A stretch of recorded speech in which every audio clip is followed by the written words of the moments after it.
ठीक है, ये मोस्ट इम्पोर्टेंट क्लास है उन सारे स्टूडेंट्स के लिए जो इस बार यूपीएससी के एग्जाम हैं। और आज की क्लास में करंट अफेयर्स भी कवर करेंगे हम लोग। बहुत सारे स्टूडेंट्स का कॉल आ रहा था कि सर करंट अफेयर्स करवा दीजिए, क्योंकि करंट अफेयर्स एक बड़ा टॉपिक है। कहाँ से क्वेश्चन आएंगे, कैसे क्वेश्चन आएंगे, इसको लेकर के दिक्कत होती है। टाइम कम है, तो कम समय में जो मोस्ट इम्पोर्टेंट करंट अफेयर्स हैं और ऐसे क्वेश्चंस जो मोस्ट इम्पोर्टेंट हैं, जिनके परीक्षा में पूछे जाने की हायर पॉसिबिलिटी है, तो आज की क्लास में हम लोग कवर करेंगे उन सारे टॉपिक को। तो लगभग 50 एमसीक्यूज बनाए गए हैं विथ एक्सप्लेनेशन आप लोगों के लिए। इसको अच्छे से पढ़ जाइए आप लोग। आज की क्लास में इस पे हम डिस्कशन करेंगे। यहाँ से क्वेश्चन पूछे जाने की मोस्ट प्रोबेबिलिटी है। तो इस तरह के और भी सेशन लूंगा मैं एग्जाम से पहले, तो कल भी इस पे करेंगे, आगे भी करेंगे। आप लोगों को क्या करना है कि जो पीडीएफ नोट्स आप लोगों को शेयर किया गया है उसको पढ़ जाना है, और जो क्लास में डिस्कस किया जा रहा है उसको ध्यान से सुनना है। तो कॉपी पेन लेकर के बैठिए, आवाज मुझे ध्यान नहीं आ से रही है, सुनिए। किसी को भी नहीं आ रही है। आ रही सर की आवाज आ रही है। तो शुरू करते हैं आज का सेशन। और पॉलिटी जो सेक्शन है यूपीएससी का, वहां से क्वेश्चन पूछे जाते हैं। जैसे संविधान के किस भाग में मौलिक अधिकारों का वर्णन है, वो विधान के जो पार्ट्स हैं, भाग हैं, यहाँ से क्वेश्चन पूछे जाते हैं। और आर्टिकल 1 to 57 51 मोस्ट इंपॉर्टेंट है, तो यहाँ से आर्टिकल्स पूछ लिए जाते हैं। तो 1 से 51 तक के आर्टिकल्स पढ़े हुए होने चाहिए, संविधान के पार्ट। और जो अनुसूचियां हैं संविधान की, वहां से भी पूछे जा सकते हैं।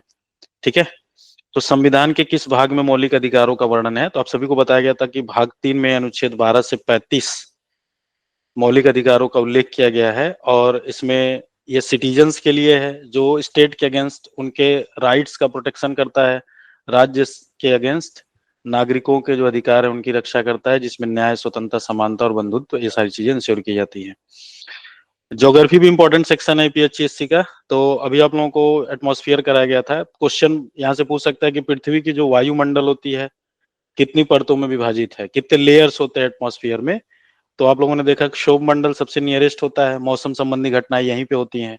ठीक है, समताप मंडल होता है, उसके बाद मध्य मंडल, ताप मंडल और बहिर्मंडल। तो इस पे आपको डिटेल नोट्स और इमेज के साथ दिया गया। तो कितने मंडल हो गए टोटल? 5 लेयर्स हो गए।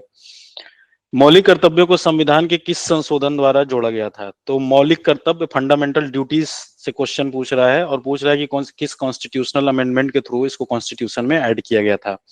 तो 42वां संविधान संशोधन 1976।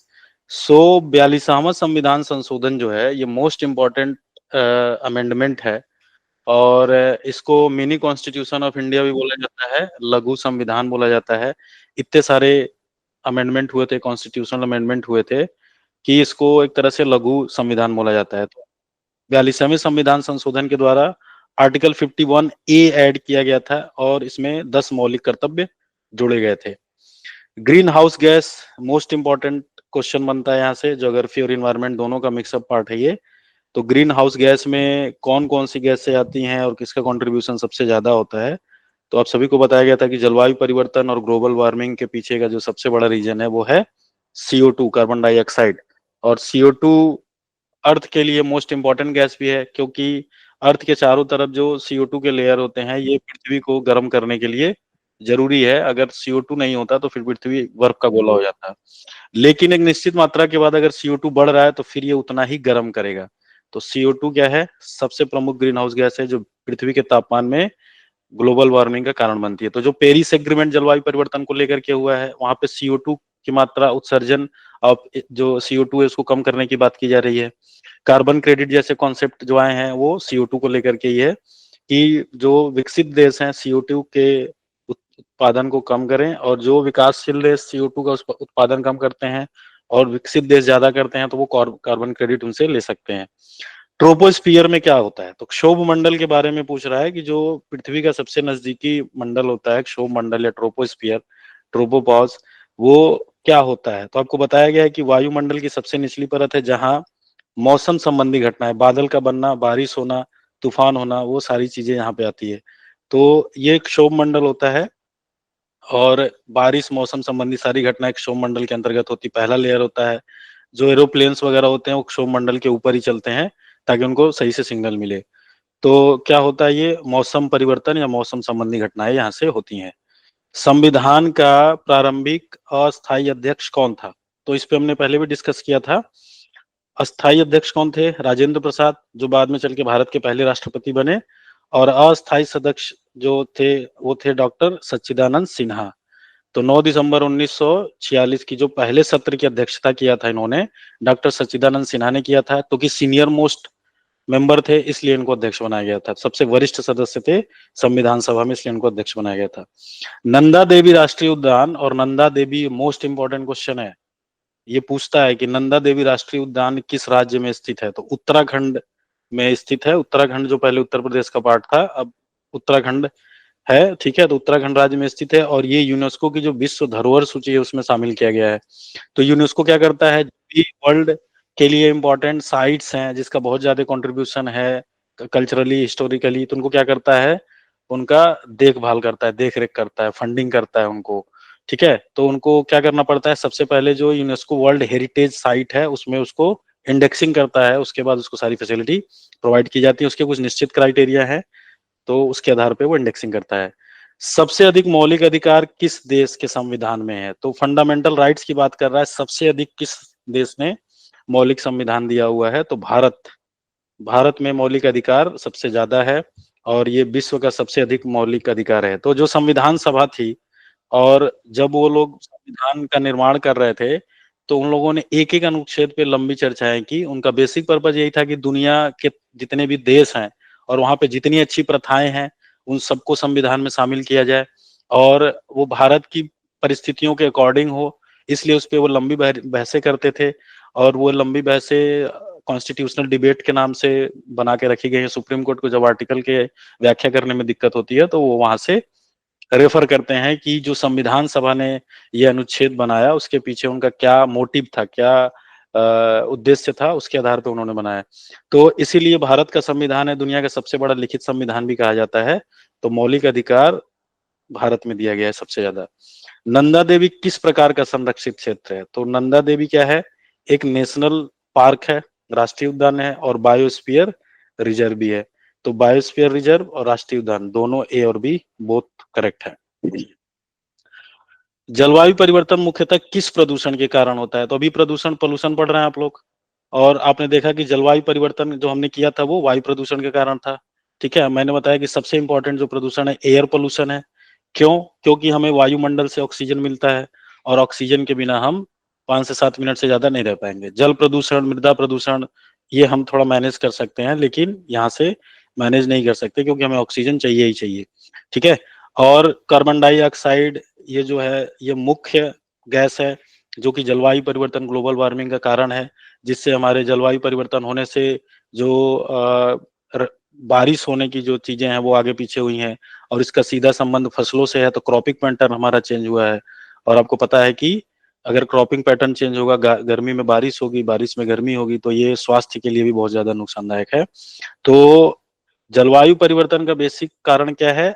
वायु प्रदूषण है, क्योंकि CO2 सीधे ग्लोबल वार्मिंग के लिए जिम्मेदार है और ग्लोबल वार्मिंग की वजह से क्या हो रहा है, क्लाइमेट चेंज हो रहा है। तो पेरिस एग्रीमेंट 2015 क्लाइमेट चेंज को लेकर के है, ठीक है। तो आपको वायुमंडल का क्या स्ट्रक्चर होता है, जलवायु परिवर्तन आपने पढ़ा, फ्लाई ऐश आपने पढ़ा और उसमें पढ़ा आपने जो प्रकाश रासायनिक धूम कोहरा होता है वो भी वायु प्रदूषण का एक प्रमुख कारक है। तो ये सारे इंपॉर्टेंट है, यहाँ से क्वेश्चन पूछे जाते हैं। Article 21A is the most important. Article 21 क्या है? राइट टू लाइफ, जीवन जीने का अधिकार, जिसके अंतर्गत जीवन साथी को चुनने का अधिकार भी शामिल है, ठीक है। राइट टू एम्प्लॉयमेंट भी शामिल है, ठीक है। और गरिमापूर्ण जीवन जीने का अधिकार शामिल है, सोने का अधिकार शामिल है, एक सुरक्षित और साफ वातावरण में रहने का अधिकार भी आर्टिकल 21 में शामिल है। आर्टिकल 21 को ऐड किया गया 86वें संविधान संशोधन 2002 में, ठीक है। तो आर्टिकल 21 पहले से था मूल संविधान में, जो कि जीवन का अधिकार है, राइट टू लाइफ, और जीवन जीने के लिए जो जो चीजें चाहिए वो सारी चीजें इसमें शामिल है। जैसे एक व्यक्ति तभी जीवन जी सकता है जब वो गरिमापूर्ण जीवन जिए, तो गरिमापूर्ण जीवन जीने का अधिकार, ठीक है। लाइफ विद डिग्निटी, और आप जी तभी सकते हैं जब आपके आसपास का वातावरण साफ हो, तो सुरक्षित या साफ पर्यावरण में जीने का अधिकार भी इसी में शामिल है, ठीक है। इसके बाद इसमें ऐड किया गया कि 6 से 14 वर्ष के जो बच्चे होते हैं, तो ये याद रखना है ईयर, 5 से 12 लिख देता है, ठीक है। तो 6 से 14 वर्ष की आयु के जो बच्चे होते हैं उनको निःशुल्क और अनिवार्य शिक्षा दिया जाए, ठीक है। तो 2009 में जो राइट टू एजुकेशन एक्ट आया था, उसके बाद इसको ऐड किया गया, ठीक है। तो 2002 में क्या किया गया, इसको ऐड किया गया, और 2009 में राइट टू एजुकेशन एक्ट, यहाँ पे सारी चीजें आई थी। तो आर्टिकल 21A पूछता है क्या है, तो आपको बताना है कि निःशुल्क और अनिवार्य शिक्षा किसके लिए, 6 से 14 वर्ष की आयु के जो बच्चे होते हैं उनको, ठीक है। स्टो चट्टाने और पत्थर भी मोस्ट इंपॉर्टेंट, आप लोगों को बताया था, जो पहला वीडियो मैंने बनाया था, most important topic, how to approach syllabus UPSC का। तो वहां से भी क्वेश्चन पूछता है, जैसे चूना पत्थर किस प्रकार की चट्टान है, तो कौन कौन से चट्टान होते हैं, आग्नेय चट्टान होते हैं, अवसादी चट्टान होते हैं, और कायांतरी चट्टान होते हैं। तो ये सेडिमेंट्री रॉक्स है। सेडिमेंट्री रॉक्स का मतलब कि जो लेयर्स में बनता है, सेडिमेंट्स। और आपको पता है कि इसी को अवसादी चट्टान भी कहते हैं, क्योंकि एक चट्टान बनता है उसके बाद दूसरा लेयर बनने में कई वर्ष लगते हैं। तो दो चट्टानों के बीच में जो जीवाश्म आ जाते हैं, ठीक है, कोई जीव आ गया, पेड़ पौधा आ गया, तो यहीं से जीवाश्म में ईंधन बनता है। तो कोयला, डीजल जो आप खुदाई करके निकालते हैं, तो वो सेडिमेंट्री रॉक्स में ही आते हैं। तो चूना पत्थर आप देखेंगे लेयर्स में होता है, एक परत उखड़ता है, फिर दूसरा परत उखड़ता है। तो चूना पत्थर एक तलछटी चट्टान है जो मुख्य रूप से कैल्शियम कार्बोनेट CuCO3 से बनता है, ठीक है। और ये समुद्री जीवों के अवशेषों से भी बनता है। तो जो आप पढ़ते हैं जो मैराइन सिस्टम में पाए जाते हैं, उसमें यहाँ से निकलता है, उनके जो अवशेष होते हैं, कंकाल होता है, वहां से निकलता है ये। फॉर्मेलिन क्या है, फॉर्मेलिन क्या है, ये किस प्रकार का प्रदूषक है, ठीक है। तो फॉर्मेलिन, मैं म्यूट पे कर रहा हूँ, अभी क्वेश्चन नहीं पूछना है, क्लास के बाद क्वेश्चन पूछना है। तो अभी मैं आप लोगों का क्वेश्चन पूछने का स्ट्रिक्ट पे कर रहा हूँ।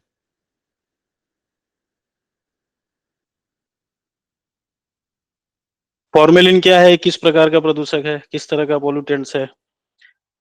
फॉर्मेलिन एक केमिकल कंपाउंड है जो फॉर्मेल्डिहाइड का जलीय घोल है, और इसका प्रयोग किसके लिए किया जाता है, संरक्षक के रूप में किया जाता है, लेकिन मछलियां और अन्य खाद्य पदार्थ इसका उपयोग अवैध है इसका, ठीक है। तो ये जल प्रदूषण का एक प्रमुख कारण है। वायु प्रदूषण नहीं है, ध्वनि प्रदूषण नहीं है, खाद्य रंग नहीं है, क्या है, ये जल प्रदूषक है। तो फॉर्मेलिन जल प्रदूषक है।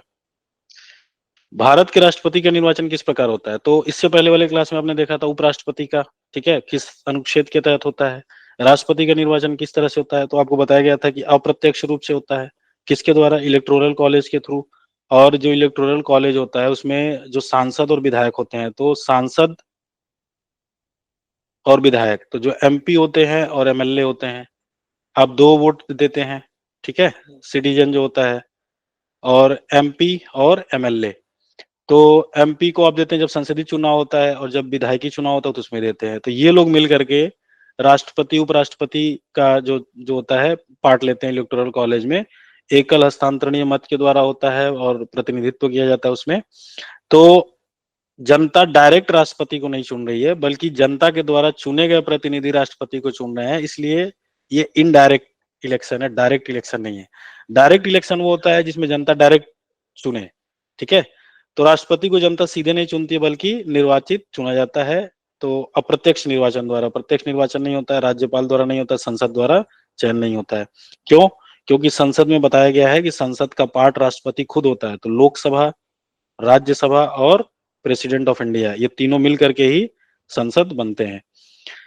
नीति आयोग की स्थापना कब हुई थी, तो नीति आयोग पे क्लास हुई थी आप लोगों की 2015 में हुई थी। नीति आयोग की स्थापना योजना आयोग का स्थान लिया था। क्या होता है full form, national institute for transforming India. 1 जनवरी 2015 को की गई थी, और ये योजना आयोग का स्थानापन्न है, ठीक है। जैसे यूजीसी में आपको बताया गया कि यूजीसी का स्थान कौन लेने वाला है, हेकी लेने वाला है, ठीक है। तो अभी विधायी प्रक्रिया में जैसे ही हो जाएगा, यूजीसी को खत्म कर दिया जाएगा और हेकी आ जाएगा, Higher Education Commission of India. श्वसन प्रक्रिया में उपयोग की जाने वाली गैस कौन सी है, तो आप सभी को पता है कि ऑक्सीजन यूज किया जाता है। मनुष्य और जीव श्वसन के लिए ऑक्सीजन गैस का उपयोग करते हैं, जो रक्त में जाकर के ऊर्जा उत्पन्न करती है, ठीक है। कार्बन मोनोऑक्साइड क्या करती है, ऑक्सीजन को ब्लड में जाने से ब्लॉक करती है, तो वो भी बहुत इंपॉर्टेंट है। तो ऑक्सीजन याद रखना है आपको। राष्ट्रीय विज्ञान दिवस कब मनाया जाता है, तो 28 फरवरी को राष्ट्रीय विज्ञान दिवस मनाया जाता है। क्यों मनाया जाता है, क्योंकि डॉक्टर CV रमन, जो रमन प्रभाव के उपलक्ष्य में मनाया जाता है, उन्हें 1930 में नोबेल पुरस्कार मिला था। तो डॉक्टर सीवी रमन, 28 फरवरी याद रखना है, विज्ञान दिवस मोस्ट इंपोर्टेंट है। एसडीजी पे क्लास किया था आप लोगों ने, सतत विकास लक्ष्य को प्राप्त करने की अंतिम तिथि क्या है? तो आपको पता है कि एसडीजी 15 से 30 है, तो कब को होगा? 2030 में करेंगे। उससे पहले क्या था? एमडीजी था। एमडीजी में कितने गोल थे? 8 मिलेनियम डेवलपमेंट गोल। एसडीजी में कितने गोल है? 17। ठीक है, तो 2015 में एसडीजी शुरू हुआ और जो 8 मिलेनियम डेवलपमेंट गोल्स थे उसको इसमें कंक्लूड कर दिया गया। टोटल 17 सस्टेनेबल डेवलपमेंट गोल्स हैं जिसका टारगेट है 2030 तक अचीव करना। ठीक है, तो संयुक्त राष्ट्र द्वारा सतत विकास लक्ष्य की समय सीमा 2030 तय की गई है, जिसमें 17 लक्ष्य और 169 कंट्रीज हैं इसमें। ठीक है, स्वच्छ भारत मिशन की शुरुआत कब हुई थी? तो स्वच्छ भारत मिशन की शुरुआत आपको पता है कि 2014 जो वर्ष है बहुत इंपॉर्टेंट है, मोदी सरकार आई थी इसमें। और जिस ऑप्शन में आपको दिक्कत हो 2014 हो तो आप 2014 के साथ जाइएगा। ठीक है, क्योंकि 2014 में मोदी सरकार आई थी, उसने बहुत नई सारी चीजें किया था। तो मिनिस्ट्री ऑफ स्किल इंटरप्राइजेज 2014 में स्थापित किया गया था। कौशल और उद्यमिता विकास मंत्रालय, शिक्षा मंत्रालय, एमएचआरडी खत्म करके शिक्षा मंत्रालय। 2 अक्टूबर 2024 को महात्मा गांधी की जयंती के अवसर पर स्वच्छ भारत मिशन की शुरुआत की गई और इसका उद्देश्य भारत को खुले में शौच से मुक्त बनाना। तो ओडीएफ, ठीक है, ये इसका शॉर्टकट है। तो 2014 को याद रखना है आप लोग। भारत का राष्ट्रीय वृक्ष कौन सा है? तो बरगद। आप लोगों को पता है ये बरगद का पेड़ पहले एक नेशनल पे बहुत पॉपुलर धारावाहिक हुआ करता था। राष्ट्रीय वृक्ष क्या है? बरगद का, बरगद बनियान ट्री जिसको बोलते हैं। लंबी उम्र, विशाल विस्तार और सांस्कृतिक महत्व के कारण इसको चुना गया है। संविधान में कितनी भाषाओं को अनुसूची 8 में शामिल किया गया? तो संविधान में जो अनुसूची 8 है उसमें भाषाओं को शामिल किया गया है। अभी भोजपुरी को लेकर के आंदोलन चल रहा है कि भोजपुरी को भी संविधान की 8वीं अनुसूची में शामिल किया जाए। ठीक है, तो 22 भाषाएं हैं इसमें। अगर भोजपुरी ऐड हो जाएगा तो 23 भाषा हो जाएगी, क्योंकि भोजपुरी चर्चा में है तो हो सकता है यहाँ से सवाल पूछ ले। अनुच्छेद 344 और 351 के अंतर्गत भारतीय संविधान की 8वीं अनुसूची में कुल 22 भाषाएं शामिल हैं। बाद में कितनी थी? पहले कितनी थी? 14 मूल संविधान में। मूल संविधान में कितनी भाषाएं थी? 14। और समय समय पर संशोधन के द्वारा अब टोटल हो गई है 22। ठीक है, अर्थ डे कब मनाया जाता है? तो 22 अप्रैल को मनाया जाता है पृथ्वी दिवस, वर्ल्ड पृथ्वी दिन, ताकि पर्यावरण की सुरक्षा हेतु जागरूकता फैलाई जा सके। तो इन्वायरमेंट अवेयरनेस को लेकर के मनाया जाता है पृथ्वी दिवस। मानव शरीर में सबसे बड़ी ग्रंथि कौन सी है? तो लीवर याद रखना है आपको, यकृत। ठीक है, तो मानव शरीर की सबसे बड़ी जो ग्रंथि है वो है लीवर, और ये क्या करती है? डाइजेशन में करती है, जिसे विषैले पदार्थों को निष्क्रिय करता है और कई सारे एंजाइम और हार्मोन उत्पन्न करता है। तो डाइजेस्टिव सिस्टम यहीं से होता है। प्रोजेक्ट टाइगर, टाइगर कब शुरू हुआ था? 1973 में भारत सरकार द्वारा बाघों की घटती संख्या को देखते हुए की गई थी। इसका उद्देश्य बाघों के जो नेचुरल हैबिटाट है, नेचुरल हैबिटाट का मतलब है कि जहां बाघ प्राकृतिक रूप से पाए जाते हैं। अगर बाघों को उठा करके कहीं और लेकर के आप आते हैं तो वो हो गया आर्टिफिशियल, कृत्रिम हैबिटाट। ठीक है, जैसे जो पार्क बनाते हैं आप अपने कॉलोनी के आसपास, वो जो पार्क है वो कृत्रिम पारिस्थितिकी तंत्र है, वो नेचुरल पारिस्थितिकी तंत्र नहीं है। बाग बगीचे जंगल, ठीक है, तो जो जंगल है जहां पे आप लगाते नहीं है, पौधे खुद से उगते हैं, वो सारे आर्टिफिशियल नेचुरल होते हैं। तो जहां पे बाघ नेचुरली पाए जाते हैं उनके हैबिटाट की क्या करना है? सुरक्षा करना है, आवास की सुरक्षा करना है। अशोक के अभिलेख किस लिपि में है? तो ब्राह्मी लिपि में है, और सम्राट अशोक के अधिकांश शिलालेख ब्राह्मी लिपि में ही है। विशेषकर दक्षिण भारत और उत्तर भारत में, उत्तर पश्चिम भारत में खरोष्ठी लिपि का उपयोग हुआ है। तो ब्राह्मी लिपि को याद रखना मोस्ट इंपोर्टेंट है, यहाँ से पूछ सकता है क्वेश्चन। संविधान में कितने मूल कर्तव्यों का उल्लेख है? तो संविधान में 11 मूल कर्तव्यों का है। मूल संविधान में 10 मूल कर्तव्य दिए गए थे। ठीक है, जो 86वां संविधान संशोधन था, 86 कॉन्स्टिट्यूशनल अमेंडमेंट, जो 2000 में हुआ था, जिसमें आर्टिकल 21 ऐड किया गया था, उसी के थ्रू जब फंडामेंटल राइट्स दिया जाता है तो आपको बोला था कि अधिकार कर्तव्यों के अधीन होते हैं, फंडामेंटल ड्यूटीज होता है। ठीक है, तो उसमें एक मूल कर्तव्य भी जोड़ा गया 86वें संविधान संशोधन के थ्रू। और क्या किया गया इसमें? 10 में बच्चों को शिक्षा दिलाना, और 11वां मूल कर्तव्य किया कि जो प्रतिपालक होंगे अपने बच्चों की शिक्षा के लिए दिलाएंगे उनको, और ये इस तरह का वातावरण तैयार करेंगे। विश्व जल दिवस कब मनाया जाता है? विश्व जल दिवस 22 मार्च को मनाया जाता है। ठीक है, क्योंकि जल प्रदूषण भी इंपॉर्टेंट है तो वहां से जल वाला पूछता है। जल संरक्षण को बढ़ावा देना और जल की महत्ता पर ध्यान देना, ये यूएन द्वारा 1993 में आरंभ किया गया था। तो ये 2 क्वेश्चन यहाँ से पूछ सकता है। यूनेस्को का मुख्यालय कहाँ है? यूनेस्को का मुख्यालय पेरिस में है। तो यूनेस्को का फुल फॉर्म पूछ लेता है, United Nation Educational Scientific Cultural Organisation, जिसका मुख्यालय कहाँ है? फ्रांस की जो राजधानी है पेरिस में स्थित है। जनधन योजना का मुख्य उद्देश्य क्या है? आपको बताया गया था कि जनधन, जैम ट्रिनिटी बताया गया था आप लोगों को, जनधन, आधार और मोबाइल। तो जनधन का मतलब बैंक अकाउंट खोलना है सबका। क्यों? क्योंकि डीबीटी करना है, डायरेक्ट बेनिफिट ट्रांसफर करना है, करप्शन को कम करना है, मीडिएटर्स को खत्म करना है, जनता को सीधे फायदा करना है। तो बैंकिंग सुविधा हर व्यक्ति तक पहुंचे, जनधन योजना था। ठीक है। कब शुरू हुआ? 2014 में। तो मैंने क्या बताया आपको, 2014 में मोदी सरकार आई थी, बहुत नई सारी इनिशिएटिव की थी। तो जहां पे ईयर ना पता हो 2014 के साथ जाना है आपको। तो प्रधानमंत्री जनधन योजना की शुरुआत हुई, जिसका उद्देश्य हर नागरिक को बैंकिंग सेवाओं से जोड़ना, जैसे सेविंग अकाउंट खोलना, रुपे कार्ड और इंश्योरेंस लेकर के आना। तो उसमें जो कुछ पैसे कटते थे कि आपका इंश्योरेंस हो रहा है, तो वो सारा इसी को लेकर के था। ओजोन डिप्लीशन मोस्ट इंपॉर्टेंट है क्वेश्चन। ओजोन परत की अत्यधिक सांद्रता किस परत में होती है? तो जो इमेज आपको बनवाया गया था उसमें आप देखेंगे जो स्ट्रेटोस्फीयर होता है तो वहां पे ओजोन लेयर होता है। ठीक है। ओजोन लेयर का काम क्या है? समताप मंडल में ओजोन लेयर पाया जाता है। ओजोन लेयर का काम क्या है? कोई सन से आने वाले हानिकारक जो रेज होते हैं, यूवी रेज, तो उनको फिल्टर कर देता है। तो अर्थ तक ओजोन लेयर जो है हार्मफुल रेज को आने से रोकता है। ठीक है। लेकिन एंथ्रोपोजेनिक एक्टिविटीज की वजह से, मानव जनित गतिविधियों की वजह से ओजोन डिप्लीशन हो रहा है, ओजोन का जो सांद्रता कम हो रही है और डिप्लीट कर रहा है, तो क्षरण हो रहा है इस परत का। अगर ये परत छट जाएगी तो जो सन से आने वाले यूवी रेज, अल्ट्रावायलेट रेज है, वो डायरेक्ट अर्थ पे आएंगे और फिर इससे स्किन कैंसर और स्किन से रिलेटेड डिजीज होना शुरू हो जाएंगे। ठीक है। सो ozone depletion is the most important topic है। ये मॉन्ट्रियल प्रोटोकॉल इसी से रिलेटेड है। ठीक है। एनवायरमेंट में प्रोटोकॉल चलने वाला है तो उस पर आप लोग पढ़ेंगे। मॉन्ट्रियल प्रोटोकॉल ओजोन डिप्लीशन की बात करता है। ओजोन परत मुख्यतः कहाँ पाया जाता है? समताप मंडल में। ठीक है।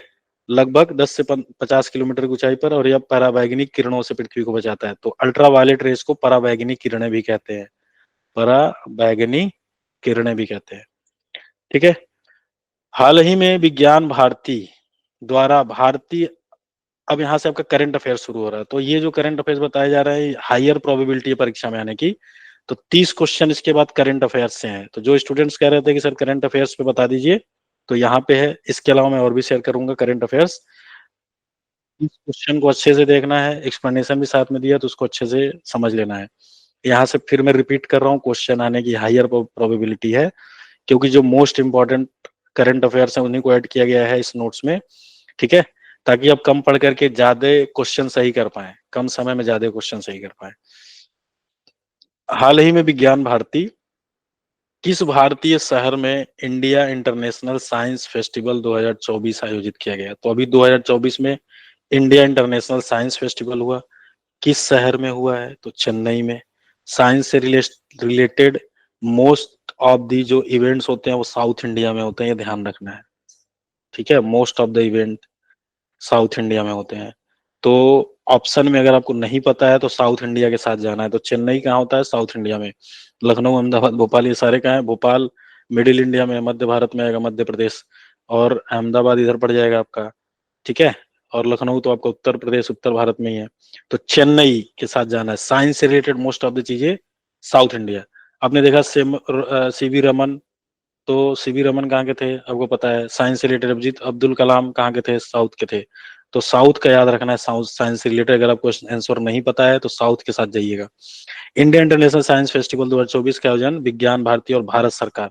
तो यहाँ से क्वेश्चन पूछ लेता है कि कौन कराता है? तो विज्ञान भारती कराती है और भारत सरकार, दोनों के संयुक्त तत्वाधान में हुआ था, संयुक्त रूप से हुआ था। और चेन्नई के अन्ना यूनिवर्सिटी में हुआ था ये। इसका मुख्य उद्देश्य क्या है? युवाओं को विज्ञान और नवाचार के लिए प्रेरित करना। तो ये मोस्ट इंपॉर्टेंट है। भारत में चीफ ऑफ डिफेंस स्टाफ, जिसको बोलते हैं सीडीएस, कौन थे जिनका 2021 में हेलीकॉप्टर दुर्घटना में निधन हुआ था? तो जनरल बिपिन रावत। जनरल बिपिन रावत भारत के पहले सीडीएस थे। ठीक है। जिन्होंने तीनों सेनाओं के तालमेल के लिए एक नई भूमिका निभाई। तो पहले तीनों सेनाओं के अलग अलग होते थे। ठीक है। सरकार ने क्या किया कि तीनों का एक बना दिया, ताकि तीनों जो एयर, नेवी और थल सेना है उनके बीच में एक बढ़िया कोऑर्डिनेशन हो। तो ऐसे पहले सीडीएस बने थे जनरल बिपिन रावत। ठीक है। जिन्होंने तीनों सेनाओं के बीच में कोऑर्डिनेशन बनाने के लिए बहुत महत्वपूर्ण भूमिका निभाई थी। और उनका निधन हो गया हेलीकॉप्टर के द्वारा दिसंबर 2021 में। तमिलनाडु में उनका जो हेलीकॉप्टर दुर्घटनाग्रस्त हो गया और उनकी डेथ हो गई थी। 2024 का पद्म विभूषण पुरस्कार, तो ये याद रखना है, पद्म विभूषण पूछ रहा है, किस प्रसिद्ध गायक को मरणोपरांत दिया गया था 2024 का? तो एसपी बाला सुब्रमण्यम, एसपी बाला सुब्रमण्यम, जिन्होंने 40,000 से अधिक गाने गाए हैं, उनके उत्कृष्ट संगीत योगदान के लिए मरणोपरांत पद्म विभूषण से सम्मानित किया गया था। तो एसपी बाला सुब्रमण्यम का नाम याद रखना है। 2024 का ऑस्कर अवार्ड किस भारतीय डॉक्यूमेंट्री फिल्म को दिया गया? तो डॉक्यूमेंट्री फिल्म की बात हो रही है, 2024 के ऑस्कर अवार्ड की बात हो रही है, तो ये ध्यान देना है। और ये दिया गया था द एलिफेंट विस्पर्स को, ठीक है। तो बेस्ट डॉक्यूमेंट्री शॉर्ट सब्जेक्ट के लिए ऑस्कर अवार्ड मिला द एलिफेंट विस्पर्स को 2024, और ये फिल्म तमिलनाडु में मानव और हाथी के रिश्ते को दर्शाती है। तो मानव का प्रकृति के साथ, और प्रकृति का, एनवायरमेंट का इंपॉर्टेंट रोल है, पता है आपको, और मानव का अन्य प्राणियों के साथ, मानवेतर प्राणियों के साथ क्या संबंध है, क्योंकि ये एनवायरमेंट केवल मनुष्य से नहीं चलेगा, बल्कि मानव और मानव के साथ सभी प्राणियों से चलेगा। तो एनवायरमेंट की क्लास में क्या बताया कि अगर एक तितली भी मरती है तो पूरे ब्रह्मांड में उसका असर पड़ता है, क्योंकि सारी चीजें इंटरकनेक्टेड है। तो कोई प्रजाति, कोई वनस्पति अगर विलुप्त होती है तो पर्यावरण पे वो बहुत दूरगामी प्रभाव डालता है।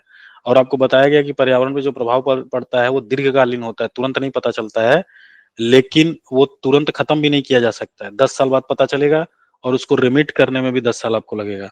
यही कारण है कि एसडीजी और एमडीजी की जो गोल्स हैं 2015 से 2030 रखे गए हैं, क्योंकि 15 साल लगेगा आपको सारी चीजें करने में, दीर्घकालिक होता है, ठीक है। तो इसको ध्यान में रखते हुए ऑस्कर अवार्ड इनको दिया गया द फेलिबेंटिस पर, जो मानव और हाथी के रिश्ते को दर्शाता है। हाल ही में किस भारतीय महिला क्रिकेटर ने T20 में 3,000 रन पूरे किए? तो महिला क्रिकेटर कौन है? हरमनप्रीत कौर, ठीक है। और हरमनप्रीत कौर भारत की पहली महिला क्रिकेटर हैं, पहली महिला क्रिकेटर बनी जिन्होंने T20 अंतरराष्ट्रीय मैचों में 3,000 रन का आंकड़ा पार किया है। तो यहाँ से पर्सन इन द न्यूज पूछता है कि कौन चर्चित व्यक्ति हैं, तो ये चर्चा का कारण बनी थी, तो यहाँ से क्वेश्चन पूछ सकता है। हाल ही में G20 समिट 2023, तो समिट कॉन्फ्रेंस से भी क्वेश्चन पूछता है करंट अफेयर्स में। तो G20 समिट 2023, मैंने आपको बताया था, जो 2016 का क्वेश्चन पेपर एनालिसिस किया था वो यूट्यूब पे आ गया है, वहां से जो लोग नहीं देख पाए थे देख लीजिए। उसमें आपने देखा था कि 2016 के जो थे उसमें 2 साल, 1 साल पहले और 1 साल बाद के क्वेश्चन पूछ रहा है। तो अभी चूंकि आपका 2025 में एग्जाम होगा, तो 2023 से 2024 के जो करंट इवेंट्स हैं, पर्सन इन न्यूज है, स्पोर्ट्स है, इलेक्शन से रिलेटेड है, पूछे जाने की हायर पॉसिबिलिटी है, ठीक है, हायर प्रोबेबिलिटी है वहां से। तो 23 और 24 के जितने भी इंपॉर्टेंट करंट इवेंट्स हैं, पर्सन इन न्यूज है, वो सारे कवर किए गए इसमें। जितने भी कॉन्फ्रेंस हुए हैं, स्पोर्ट्स एक्टिविटी हुई है, वो सारे कवर किए गए, तो वहां से पूछे जाने की पॉसिबिलिटी है। तो G20 समिट 2023 की अध्यक्षता भारत ने किया था। अब किसी चीज की अध्यक्षता अगर भारत कर रहा है तो वो और ज्यादा इंपॉर्टेंट होगा, क्योंकि भारत का रोल उसमें ज्यादा है। इस शिखर सम्मेलन का आयोजन किस शहर में हुआ? तो नई दिल्ली में किया गया था G20 का, ठीक है।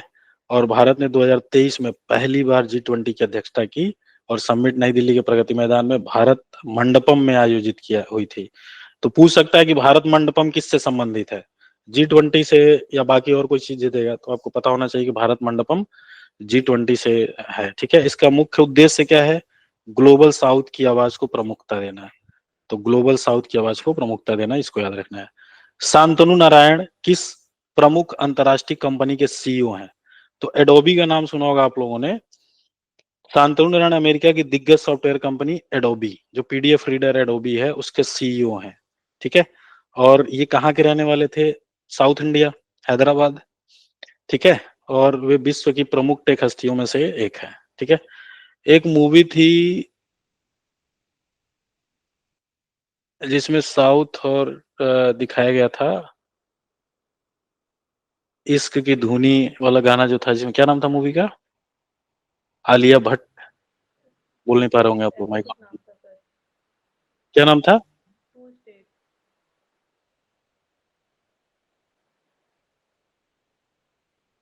क्या नाम था तृप्ति? सर टू टू स्टेट्स नाम था उसका। ठीक है।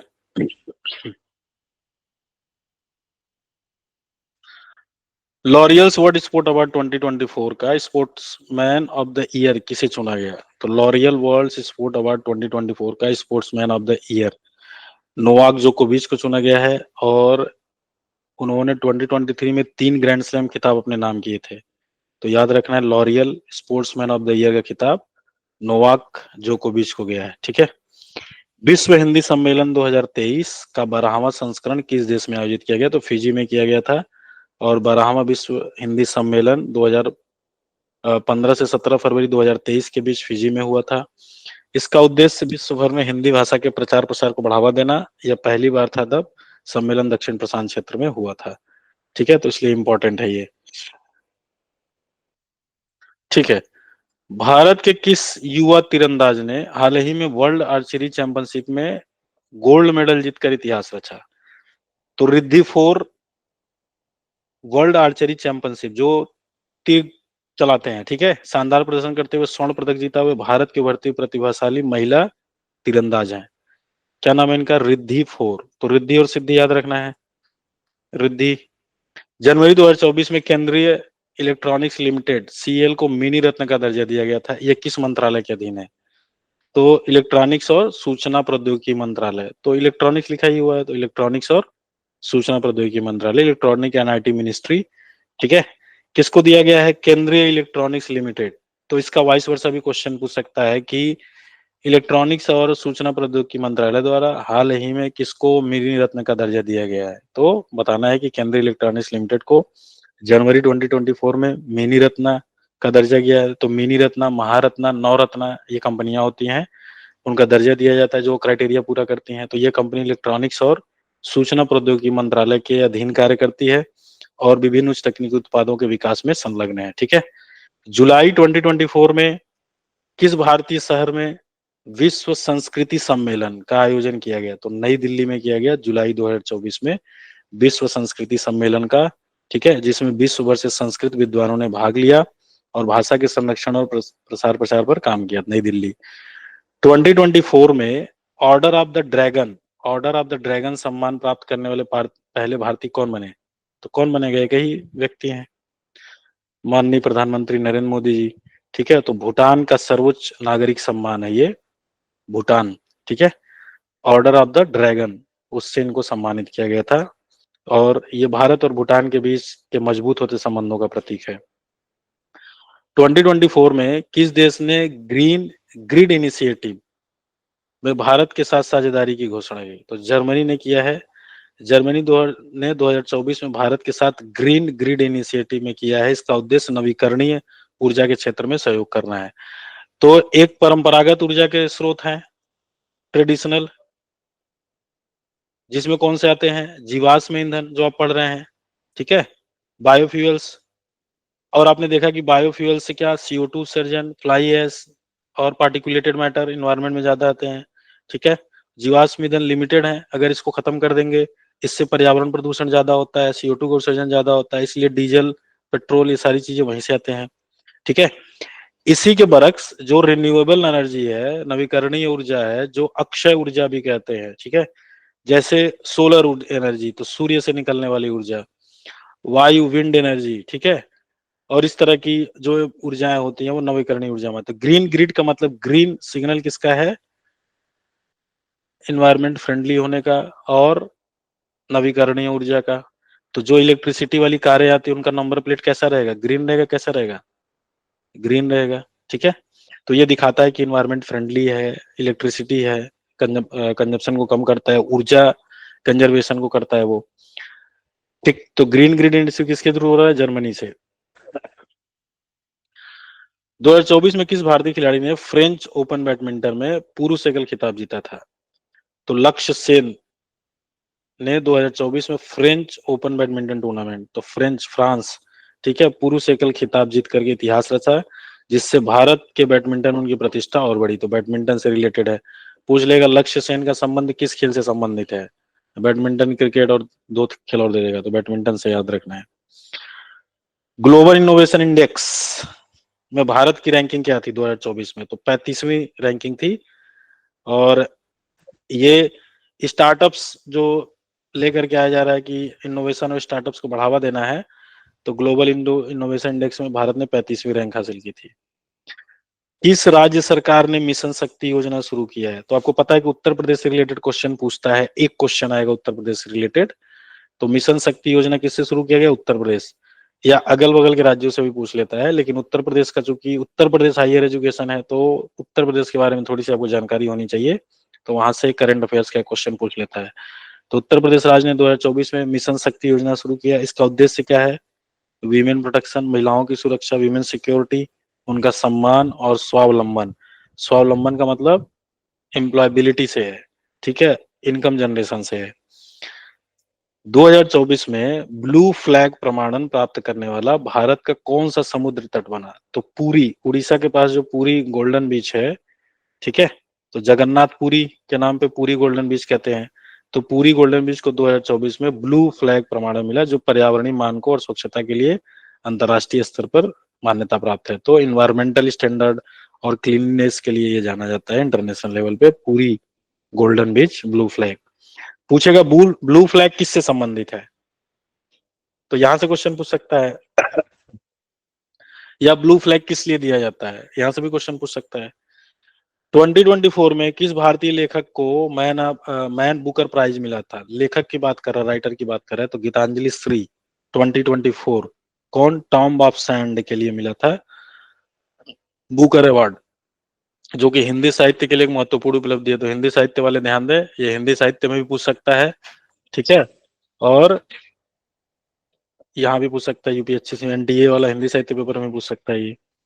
इंटरनेशनल सोलर अलायंस, तो ये बहुत इंपॉर्टेंट है, इंटरनेशनल सोलर अलायंस आईएसए कहाँ पे? गुरुग्राम भारत में है। चूंकि भारत जिससे संबंधित हो सारे मोस्ट इंपॉर्टेंट है, तो इंटरनेशनल सोलर अलायंस का मुख्यालय गुरुग्राम भारत में है, जिसका पहले नाम गुड़ग्राम था, ठीक है। टॉम ऑफ सैंड रेत समाधि, ठीक है, स्थापित किया गया, जो सौर ऊर्जा के क्षेत्र में वैश्विक सहयोग को बढ़ावा देता है, ये ठीक है। तो ये टोटल 50 क्वेश्चंस हो गए। क्या पूछ रहे थे आप लोग? पूछिए। ये इसको आप लोग रिवाइज कर जाइए, रिवीजन कर जाइए, ज्यादा से ज्यादा रिवीजन करिए, ज्यादा से ज्यादा चीजों को पढ़ने की कोशिश करिए। करेंट अफेयर्स अथाह सागर होता है, सब कुछ पढ़ पाना संभव नहीं है, लेकिन जो मोस्ट इंपॉर्टेंट सेक्शंस हैं, जिनके एग्जाम में आने की पॉसिबिलिटी ज्यादा है, उनको कवर किया जा सकता है। ऑब्जेक्टिव यही है कि ज्यादा से ज्यादा क्वेश्चन जो एग्जाम में आ सकते हैं, एग्जाम से पहले आप लोगों को करवा दिए जाए। अगर इसमें से कुछ भी क्वेश्चन आ गए तो सारी मेहनत क्या हो जाएगी? सार्थक हो जाएगी।